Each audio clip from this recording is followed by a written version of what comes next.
Welcome to Atlantic Tarot. This is the tarot forecast for Libra for the month of March, including late February 2026.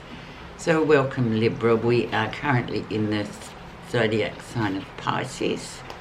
So we're talking about emotions, high intuition, leading from your intuition, not your mind, Libra. You're so good at your mind, air people, so the emotions take over this 4 weeks. Expect a lot of water, and I noticed today there's water all over this country in Australia at the minute. There's rain everywhere, and I seem to recollect this going on in years that have come before as well. So you are in your 6th house of service and health. So it's what I call the housekeeping house. So it's all about getting those things in order that we always put off. Oh, I'll do that one day, I'll cross that off the list one day, and then suddenly we arrive at the 6th house and we're like, we're into it, we're actually doing it.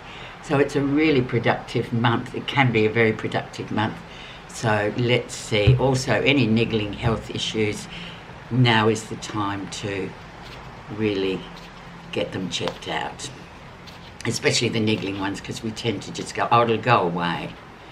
And then sometimes it comes back again in full force. So let's see. Energy around for you, Libra, is 5 of Pentacles. So very much sort of in the process of change with the 5s.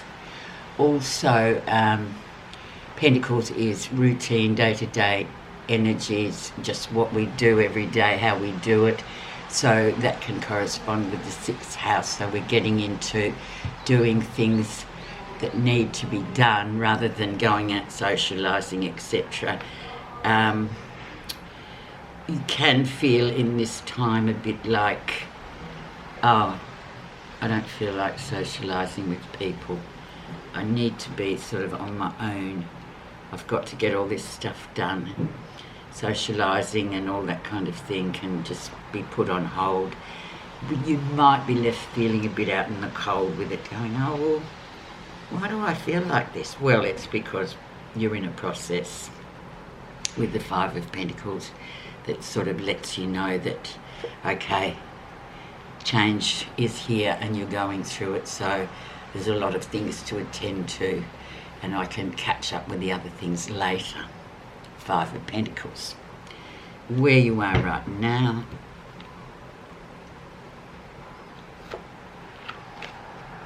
Oh, another 5.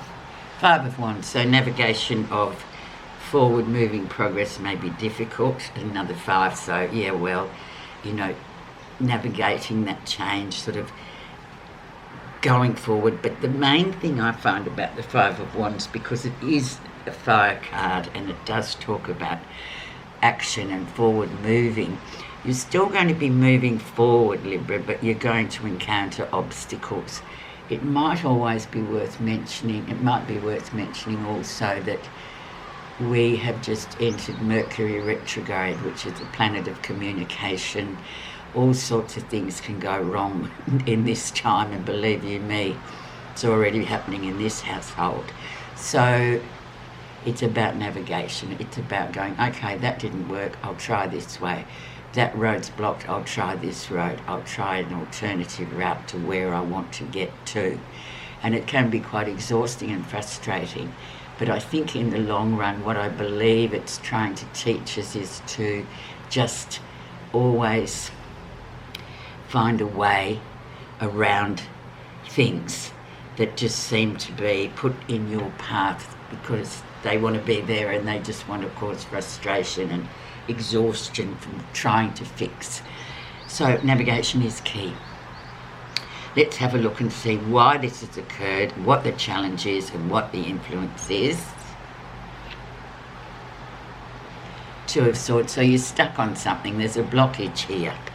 It could well be Mercury retrograde, where you just feel like the decision to make, maybe it's starting something new and it's just not coming through. You sort of got the blank page and there's nothing on it. The date maybe. You can't seem to move past You come back the next day, it's the same. So what you have to do, it's only a minor card, Libra, but what you have to do is just make that decision. I know that's difficult, but navigation does come into it, and that's how you will do it, finding an alternative route or way or road or whatever it is that you're trying to accomplish. But the blockage card is there for a reason, to say, okay, get out of your head and just plunge in. So this will affect the whole of the reading, so in this position.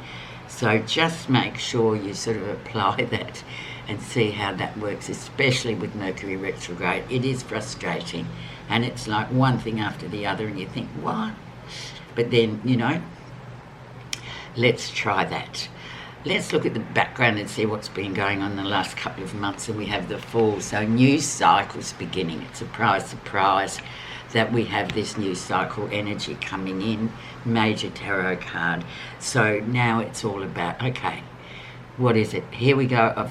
Everything's ready, but I'm blocked. I'm just blocked. So it's a new way of doing things. The change that has occurred with the Five of Pentacles, your energy around, is sort of getting you to say, okay, focus on this. Let's just focus on this. Don't get distracted. Let's just do it, get through it, see where we end. And we'll see, anyway, hopefully, where we end up by the time we get to card number 10. Powerful card, though, so this does talk about brand new cycle. So this is positive. These two sort of minor hiccups. Okay, recent influences, and we have the big Scorpio. Ooh, transformation, so moving, and this is the minor card, the Five of Pentacles, as your energy around. This is the major, like, transformation. So indeed, it is indicating there's a big transformation taking place, massive. So it's new ways of doing things, new ways of, you know, and perhaps too, you've suddenly had a light bulb moment recently where you're like, okay, this is going to be the project. I've been practicing, I've been putting a lot of energy in, I'm going to kind of do it a different way. But then again, somehow we kind of slip back into the old way. But then this comes in and it's sort of saying, winter to spring, let's go. Let's just carry on with that transformation. It is a Scorpio card, so it's deep. So it's all, once again, we're in emotion time with Pisces. Scorpios will love the water. Cancerians will love the water. So Pisceans as well, but that's where we are. So we've just got to continue with that transformation, doing things a different way. Very interesting, actually. Going to see what the lesson is, Libra. Nine of Swords. So in your head, fear for fear's sake. Oh, it's not going to work. I can't sleep at night. My mind won't turn off. I'm restless. I'm up and down. I'm worried about everything. I'm plucking fears from out of the bloody nowhere and just thinking, oh my God, you know, this is going to happen. Foreboding sort of energy there. But actually, it's completion as a 9. And Swords, as you know, it's your home element, and it can be sometimes a bit of an overuse of your logic and your intellect, and therefore what I said earlier was you need to go back to intuition, just relying on that for this 4 weeks and see how that works for you. Take your head off for a bit, because this card indicates it's fear for fear's sake. Near future. And we have the 10 of Cups. So you're absolutely doing really well. You've reached the 10 of Cups emotionally. You're really happy with yourself and your growth. You're happy with what you're doing. You've got great connection with your projects that you're up to, which then again lends itself to feeling confident, liking yourself, and thus other people can, you know, give you what you need because you've already fulfilled your own needs. Beautiful card. It's often called the marriage card, but I think that's a bit outdated. It's just about loving oneself first and then being able to accept the love of others, but it's not the prime. Okay, what's happening that you're not realising? Nine of Cups. So lots of the cups are coming through now. The wish card. So just keep on. Completion is here with 9. The Cups is the wish list. But as you know, the wish list, it's great. Wish list, wish, wish, wish. But actually energy has to be put in order to get out. There's no good just writing to the fairy godmother and asking her for whatever. This is a result of hard working sort of energy going into projects. So it's looking really good once we move away from the air, which is your home element, as I said, into your intuition, which seems to be, that's where the answer is. The answer is always in the 7th position. It's always there because it's what we're not realising. And if you haven't been putting in any energy to things and expecting fairy godmother to come, well, you know that that's just not going to happen. We have to really put in the hours and the dedication, don't we? It's good. How others see you. 3 of Swords. So there may be a bit of grief, a bit of heartbreak there, sort of feeling, just sad in a way. There's a bit of sadness going on. Your heart has been broken, even though Librans would tend to, they just say, no, it's fine. But really, it has been. And the Librans I know, they have had their heart broken. But there's also a realisation there why. So that's how other people are seeing you.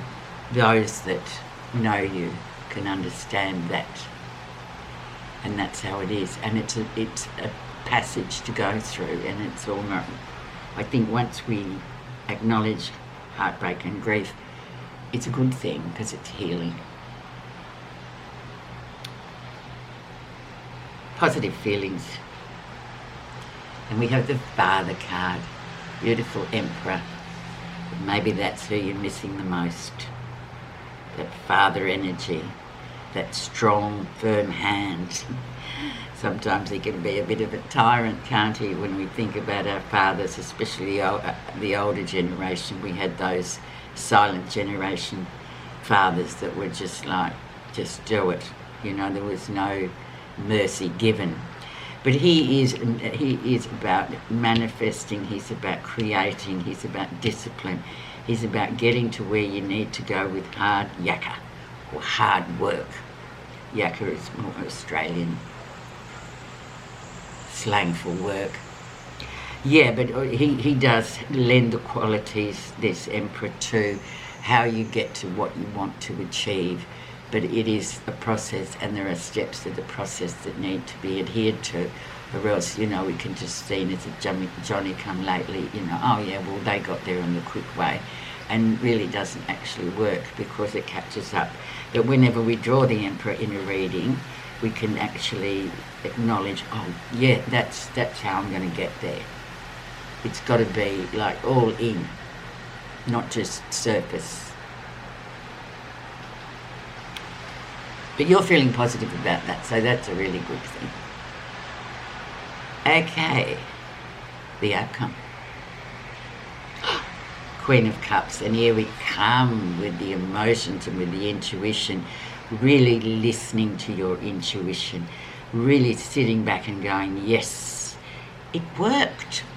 My intuition overtook my logic and my intellect, and it worked, because now I can sort of trust my gut, so to speak, as a lot of us say. That's what we say for intuition. It's the gut feeling, isn't it, really? It sounds a bit crass, but that's what it is.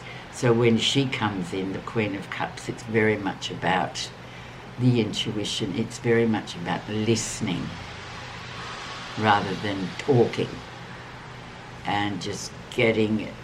She's a receiver. She just receives stuff. She doesn't really have to say anything. You can just tell by her non-verbals that she's like, she knows exactly what's what. So that energy is coming in at the end, and so that is brilliant. So I think there we have it. I hope that this resonated with you. I really do. And thank you, as always, for listening. Please like, subscribe, and comment. Thank you. Have a great 4 weeks.